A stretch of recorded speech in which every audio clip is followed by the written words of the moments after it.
olahraga, kembali lagi di YouTube AHM Channel.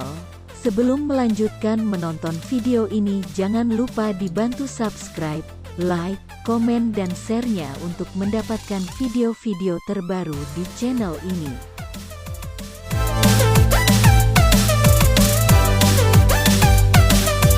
Rencana jika tidak ada kendala pelatih kepala PSM Makassar, Bernardo Tavares akan tiba di kota Makassar pada Selasa tanggal 10 Mei tahun 2022.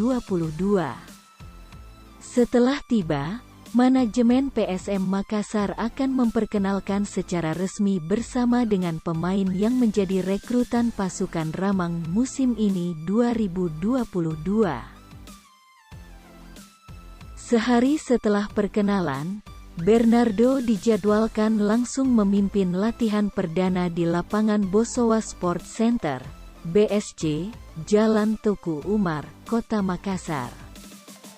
Media Officer PSM Makassar, Sulaiman Abdul Karim membenarkan bahwa sang pelatih dalam perjalanan dari negaranya Portugal. Saat latihan perdana, sejumlah pemain dipastikan akan bergabung. Meski kemungkinan besar masih ada beberapa pemain belum dapat mengikuti latihan perdana. Mengenai pemain yang akan hadir kemungkinan belum lengkap, jelasnya. Sejumlah punggawa PSM Makassar hampir dipastikan akan mengikuti latihan perdana, di antaranya M. Arfan, Rashid Bakri, Erwin Gutawa, Yance dan Yakob Sayuri, Ganjar Mukti, Delvin Rumbino, Miftahul Hamdi, Saldi, Rizky Eka Pratama, Patrick Kalong serta beberapa pemain lainnya termasuk seluruh rekrutan skuad lokal.